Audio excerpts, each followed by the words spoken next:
रीटा को पेंटिंग करने का बहुत शौक है, बस हमेशा पेंटिंग ही करती रहती है। क्या पेंटिंग करती हो तुम भी? हाँ, मैं पहले बहुत अच्छी पेंटिंग करती थी, फिर छोड़ दी। अब दोबारा सीखने का इरादा है मेरा। लेकिन तुम क्यों पूछ रहे हो? बिल्कुल, तुम्हें पेंटिंग करना सीखना चाहिए और फिर तुम उसके साथ मिलकर पेंटिंग करना। वाकई मुझे पता नहीं था। तो फिर हम दोनों मिलकर इकट्ठे पेंटिंग करेंगे। नहीं, मुझे नहीं लगता। वो अजनबियों को पसंद नहीं करती, और वो इसीलिए कि उसके घर वाले अजीब से हैं। न उसके बाप को उसकी जरूरत है और ना ही उसकी सौतेली माँ को। उसकी वाहिद खुशी उसका भाई है। ऐसा करो कि तुम जाओ, मैं थोड़ी देर बाद टैक्सी से घर आ जाऊंगी।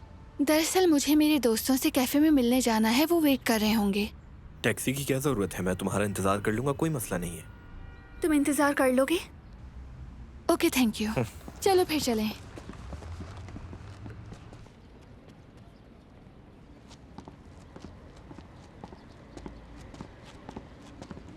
मिखाइल होना तेरे नहीं आवा। तो मैं क्या करूं? Good afternoon. लेकिन आपको मुझसे काम क्या है? उस क्लिनिक का केस मेरे पास है जहाँ कभी तुम काम करती थी। अचानक रिटायर क्यों हो गई? लेकिन ये तो बहुत पुरानी बात है। हाँ, 10 साल पुरानी बात है। तुम्हारे लिए यही बेहतर है कि मुझे सब सच बताना, जो कुछ भी जानती क्या हो। बताऊं मैं आपको? अपनी बीमारी की वजह से रिटायरमेंट ले ली थी मैंने, और कोई बात नहीं। चलो बात आसान बनाते हैं। दरअसल उस क्लिनिक के चीफ फिजिशियन पर मुकदमा चल रहा है, जानती होंगी आप। तो इसलिए कहा कि जो भी जानती हैं सच बताइए मुझे। गैर कानूनी पैदाइश, नौमौलूद बच्चों की अमवात और बच्चों की तब्दीलियां वगैरह। इत्तला है कि आप भी उसमें शामिल थीं। क्या इस सब की सजा पता है? सच कहूं तो मुझे ठीक से नींद नहीं आती थी, इसीलिए मैं रिटायर हो गई। तब मैं उसके पास गई और मैंने उसे जाके साफ कह दिया कि मैं मजीद इस गुनाह में शामिल नहीं हो सकती और तुम्हें भी इस काम से पीछे हटना होगा, वरना मैं पुलिस को बता दूंगी। तो उसने मुझसे कहा कि तुम्हारे लिए बेहतर यही है कि खामोशी से रिटायर हो जाओ और किसी को कुछ बताने की ज़रूरत नहीं। मेरी बात सुने, क्या आपको उस वक्त का सब कुछ याद है? अगर मेरी बात माने तो मरने से पहले नेकी कर जाए। मैं उस क्लिनिक के सीईओ को ढूंढने में कामयाब हो गया हूँ और मुझे ये भी पता चला है कि परेशान करने के लिए माजरत, तुम ये गाड़ी में भूल गई थी। तुम्हारा बहुत शुक्रिया। इवान, इनसे मिलो, ये मेरे दोस्त मिखाइल और तानिया है। Nice to meet you. Nice to meet you. मैं Ivan. Nice to meet you. मैं मिखाइल हूँ। अरे आओ बैठो, हमारे साथ चाय पियो तुम भी। हाँ हाँ बिल्कुल, क्यों नहीं। हमने खुद ही जाकर मीठा डिसाइड किया, उसका ऑर्डर दिया और अब उसी का वेट कर रहे हैं बैठकर। चलो तो चलकर हम खुद ही ले आते हैं।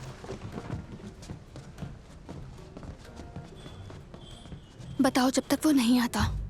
सब कुछ साबित हो चुका है। 10 साल पहले बोरिस ने चीफ फिजिशियन को खामोश रहने और तुम्हारे बच्चे की मौत का जाली सर्टिफिकेट देने के लिए पैसे दिए। अब मुझे थोड़ा वक्त चाहिए होगा ताकि गवाहों के बयानात जमा करके बोरिस और डॉक्टर को सजा दिलवा सकूं।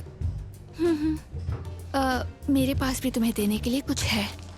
ये रीटा के बाल हैं, डीएनए टेस्ट करने के लिए। ये तुमने अच्छा किया, लेबोरेटरी में दे दूंगा। ये लो, मीठा आ गया। हमने खुद ही चूज किया, खुद ही ऑर्डर किया और अब खुद ही लेकर आ रहे हैं। अब सब आप एंजॉय करके खाएं। ये आपके लिए।